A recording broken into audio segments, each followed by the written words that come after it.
कभी भी मुश्किल क्यों ना आए, गरीबी, बीमारी, हार, धोखा या निराशा, हर सवाल का जवाब, हर समस्या का हल भगवत गीता में छिपा है। आज हम आपको गीता की 15 अमर बातें सुनाने जा रहे हैं, जिन्हें अगर आप अपने जीवन में उतार लिया तो कोई भी कठिनाई आपको हरा नहीं पाएगी। तो आइए शुरू करते हैं एक ऐसी कहानी जो न सिर्फ आपके दिल को छू लेगी बल्कि आपकी सोच को बदल देगी। कांचीपुर का युवक आदित्य हर ओर से परेशान था। नौकरी की तलाश में नाकाम, कर्ज के बोझ में दबा, रिश्तेदारों की तानेबाजी और परिवार की जिम्मेदारियों से टूटा हुआ। हर शाम वह थक हार कर भगवान श्री कृष्ण के मंदिर में गया और रोते हुए बोला, हे माधव, क्यों मेरी जिंदगी इतनी कठिन है? क्यों हर कदम पर हार ही मिलती है? कोई रास्ता दिखाइए। तभी मंदिर में बैठे एक महात्मा संत ने उसकी पुकार सुनी। उनके चेहरे पर गहरी शांति और आंखों में करुणा थी। संत बोले, बेटा, तुम्हारे प्रश्न का उत्तर गीता में है, वही गीता जो भगवान कृष्ण ने कुरुक्षेत्र के मैदान में अर्जुन को सुनाई थी। आओ मैं तुम्हें गीता की 15 बातें बताता हूँ जो हर समस्या का समाधान है। पहली बात, कर्म करो, फल की चिंता मत करो।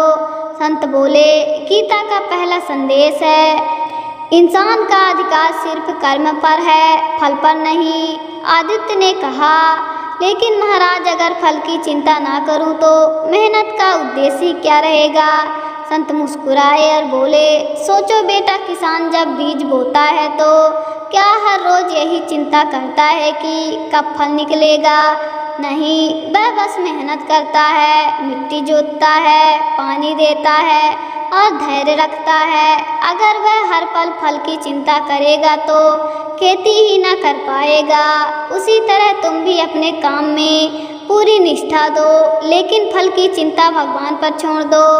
फिर संत ने एक छोटी कहानी सुनाई। एक राजा ने अपने सैनिकों से कहा कि तुम लोग युद्ध करो, जीत हार की चिंता मत करना।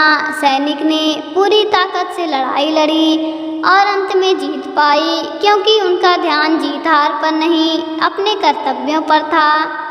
आदित्य ने गहरी सांस ली। अब मैं समझा महाराज, मेरी गलती यही थी कि मैं काम से ज़्यादा फल की चिंता करता था। दूसरी बात, आत्मा अमर है। संत बोले, गीता कहती है, आत्मा न जन्म लेती है न मरती है, यह साक्षात है। आदित्य ने पूछा, लेकिन महाराज, मरने के बाद इंसान कहाँ जाता है? संत ने कहा, बेटा, शरीर नाक्षत है लेकिन आत्मा अमर है। जैसे इंसान कपड़े बदलता है वैसे ही आत्मा शरीर बदलती है। जब यह सत्य समझ लोगे तब किसी भी मित्र, रूहानिया बिछड़ने से डर नहीं लगेगा। फिर संत ने उदाहरण दिया, मान लो तुम्हें नौकरी से निकाल दिया गया, क्या यह हमेशा रहेगा?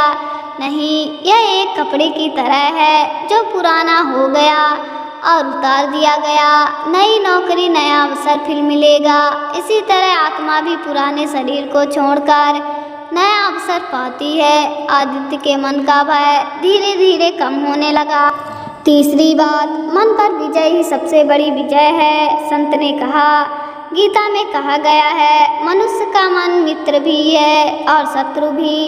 अगर उसने मन पर विजय पा ली तो वही उसका सबसे बड़ा सम्यक है।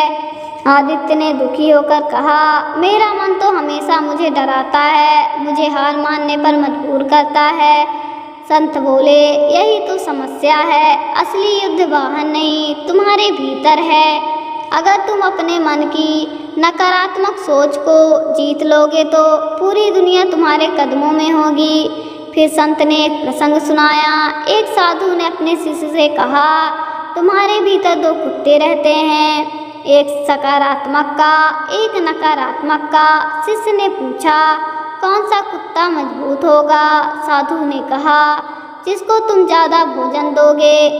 यानी अगर तुम नकारात्मक विचारों को खिलाओगे तो वही हावी होंगे, लेकिन अगर सकारात्मक विचारों को अपनाओगे तो वही जीतेंगे। आदित्य ने सिर झुकाकर कहा, अब मैं अपने मन को ही जीतने की कोशिश करूँगा। चौथी बात, लोभ और क्रोध विनाश की जड़। संत बोले, गीता में स्पष्ट कहा गया है कि काम, क्रोध और लोभ ही मनुष्य के पतन का कारण है। उन्होंने उदाहरण देते हुए कहा, रामायण में रावण महान ज्ञानी था, लेकिन उसका पतन उसके क्रोध और लोभ से हुआ। महाभारत में दुर्योधन ताकतवर था, लेकिन लोभ ने उसे विनाश की ओर ढकेल दिया। इसलिए अगर तुमने लोभ और क्रोध पर नियंत्रण नहीं पाया तो सफलता कभी स्थायी नहीं रहेगी। आदित्य ने स्वीकार किया, सच है महाराज, मेरा गुस्सा ही मेरी कई सफलताओं का कारण रहा है। पांचवी बात, सुख दुख क्षण भंगुर हैं। संत बोले, गीता कहती है सुख और दुख आते जाते रहते हैं, इन्हें सामान्य भाव से सहना चाहिए। उन्होंने कहा, बेटा जब सुख आए तो यह मत सोचो कि यह हमेशा रहेगा, और जब दुख आए तो यह मत मानो कि यह कभी खत्म नहीं होगा। जैसे रात के बाद दिन आता है, वैसे ही दुख के बाद सुख जरूर आता है। फिर संत ने उदाहरण दिया, समुद्र की लहरें कभी ऊंचे उठती हैं, कभी नीचे गिरती हैं, लेकिन समुद्र अपनी गहराई में हमेशा शांत रहता है। इसी तरह इंसान को भी परिस्थितियों उतार चढ़ाव में संतुलित रहना चाहिए। छठी बात, भगवान पर भरोसा रखो। संत बोले, गीता में भगवान कृष्ण ने कहा है, जो मुझे भजता है मैं उसका हर हाल में रक्षा करता हूँ। उन्होंने कहा, जब इंसान हर कठिनाइयों में ईश्वर पर भरोसा रखता है तो उसे अकेले लड़ना नहीं पड़ता, भगवान अदृश्य रूप में उसका साथ देते हैं। फिर संत ने एक प्रसंग सुनाया। एक व्यक्ति समुद्र तट पर चल रहा था। उसने अपने जीवन की घटनाएं रेत पर पैरों के निशान के रूप में देखी। जहाँ सुख था वहाँ दो पैरों के निशान थे, जहाँ दुख था वहाँ सिर्फ एक। उसने भगवान से शिकायत की, दुख में आप साथ क्यों छोड़ देते हैं? भगवान ने कहा, बेटा वो मेरे निशान थे, दुख में मैं तुम्हें उठाकर चलता हूँ।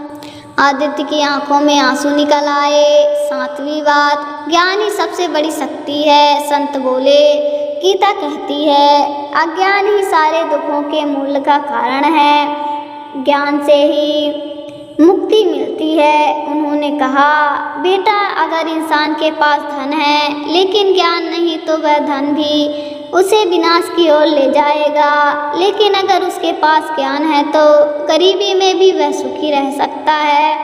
फिर संत ने उदाहरण दिया, भीष्म पितामह के पास शक्ति थी, लेकिन ज्ञान के आधार पर उन्होंने धर्म का साथ चुना। विदुर गरीब थे, लेकिन ज्ञान के कारण पूरे महाभारत में उनका सम्मान सबसे ऊंचा रहा। आदित्य ने प्रण किया, अब मैं रोज गीता का अध्ययन करूंगा और जीवन में ज्ञान को सबसे पहले स्थान दूंगा। आठवीं बात, निस्वार्थ भाव से सेवा। संत बोले, गीता कहती है, जो भी काम करो उसे भगवान को अर्पण करके करो, निस्वार्थ सेवा ही सबसे बड़ी पूंजी है। उन्होंने उदाहरण दिया, एक बार अर्जुन ने श्री कृष्ण से पूछा, प्रभु मैं आपको कैसे प्रसन्न कर सकता हूँ? कृष्ण ने कहा, जो काम तुम प्रेम और निष्ठा से करोगे वही मेरे लिए पूजा है। आदित्य ने सोचा, अब तक मैं हर काम अपने स्वार्थ के लिए करता था, अब से मैं सेवा भाव अपनाऊंगा। नौवीं बात, आशा रखो निराशा छोड़ो। संत बोले, गीता कहती है, इंसान जैसा सोचता है वैसा ही बनता है। अगर निराशा रखोगे तो हार निश्चित है, लेकिन आशा रखोगे तो राह जरूर बनेगी। उन्होंने कहानी सुनाई, एक पक्षी समुद्र में गिरा और उड़ नहीं पा रहा था, लेकिन उसने हार नहीं मानी, बार बार पंख फड़फड़ाए और आखिरकार उड़ गया। अगर वह निराश हो जाता तो वहीं मर जाता। आदित्य ने कहा, अब मैं अपने सपनों को 10वीं बात, समय सबसे बड़ा धन है। संत बोले, गीता कहती है, समय ही जीवन है, जो समय को व्यर्थ गवाता है वह जीवन को गवा देता है। उन्होंने कहा, कौरवों के पास सेना थी, शक्ति थी, लेकिन सही समय पर सही निर्णय न लेने के कारण वे हार गए। पांडवों के पास साधक कम थे, लेकिन सही समय का सदुपयोग किया, इसलिए विजय हुई। आदित्य को समझ आया, मेरी सबसे बड़ी गलती यही थी कि मैं समय बर्बाद करता था। 11वीं बात, संतुलन बनाओ। संत बोले, गीता कहती है, जो न खाने में अति करता है न उपासक में, वही सफल होता है। संतुलन जीवन का आधार है। उन्होंने कहा, नींद, भोजन, काम, विश्राम, सबका संतुलन जरूरी है। अगर तुम सिर्फ काम में डूब जाओगे तो शरीर टूट जाएगा। अगर सिर्फ आराम करोगे तो प्रगति रुक जाएगी। आदित्य ने कहा, अब मैं जीवन में संतुलन बनाना सीखूंगा। 12वीं बात, संगत का प्रभाव। संत बोले, गीता कहती है, इंसान जैसा संग करता है वैसे ही बन जाता है। उन्होंने कहा, दुर्योधन अगर विदुर जैसे ज्ञानी की संगत करता तो कभी हारता नहीं, लेकिन उसने शकुनी की संगति चुनी और विनाश को आमंत्रित किया। आदित्य ने कहा, अब मैं नकारात्मक लोगों की संगत छोड़कर सकारात्मक लोगों का साथ चुनूंगा। 13वीं बात, भय से मुक्त रहो। संत बोले, गीता कहती है, जो भय छोड़ देता है वही सच्चा भक्त है। उन्होंने कहा, भय इंसान को बांध देता है। अगर अर्जुन युद्ध से डरकर भाग जाता तो इतिहास बदल जाता, लेकिन उसने भय त्याग कर युद्ध किया और धर्म की स्थापना हुई। आदित्य ने सोचा, अब मैं डरकर भागूंगा नहीं, बल्कि डटकर सामना करूंगा। 14वीं बात, श्रद्धा सबसे बड़ी शक्ति है। संत बोले, गीता कहती है, इंसान जैसा विश्वास करता है वैसा ही बनता है। उन्होंने उदाहरण दिया, हनुमान जी में असीम शक्ति थी, लेकिन जब तक उन्हें अपनी शक्ति पर विश्वास नहीं हुआ वे उड़ नहीं पाए। जैसे ही जामवंत ने उन्हें याद दिलाया, उन्होंने समुद्र पार कर दिखाया। आदित्य ने कहा, अब मैं भी अपनी शक्ति पर विश्वास रखूंगा। 15वीं बात, समर्पण ही मुक्ति है। संत बोले, गीता का अंतिम संदेश है, धर्म को छोड़कर सिर्फ मेरी शरण आओ। उन्होंने कहा, जब इंसान पूरी तरह भगवान को समर्पित हो जाता है तो उसका हर संकट मिट जाता है। समर्पण का मतलब है अहंकार छोड़ना और भगवान की इच्छा में विश्वास करना। आदित्य ने संत के चरण पकड़ लिए और बोला, महाराज, अब मैं अपने जीवन को श्री कृष्ण को समर्पित करता हूँ। इन 15 उपदेशों को सुनने के बाद आदित्य का जीवन बदल गया। अब वह फल की चिंता किए बिना ही कर्म करता, आत्मा की अमरता पर विश्वास रखता, मन को नियंत्रित करता, असंतुलित जीवन जीता। कुछ ही समय बाद उसे नौकरी मिली, उसका कर्ज उतर गया और वह समाज में सम्मानित व्यक्ति बन गया। लोग उससे पूछते, आदित्य, तुम्हारे जीवन का रहस्य क्या है? वह मुस्कुरा कर कहता, गीता की 15 बातें। दोस्तों, अगर गीता की ये बातें आपके दिल को छू गई हो तो इस वीडियो को लाइक करें और ज़्यादा से ज़्यादा शेयर करें, क्योंकि गीता का ज्ञान सबके लिए है और यह एक इंसान की ज़िंदगी बदल सकता है। दोस्तों, आज हमने गीता की वे 15 बातें सुनी जो आपके जीवन की हर मुश्किल को हल कर सकती है। दोस्तों, आज हमने गीता की वे 15 बातें सुनी जो आपके जीवन की हर मुश्किल का हल है। इन उपदेशों को अपनाकर आदित्य जैसे आप भी अपनी ज़िंदगी की हर कठिनाइयों को जी सकते हैं। अगर आपके जीवन में कोई भी समस्या है तो हमें कमेंट में ज़रूर लिखें। हम आपके लिए गीता के अनुसार उसका हल लाने की कोशिश करेंगे। जय श्री कृष्ण। मिलते हैं फिर नई वीडियो के साथ।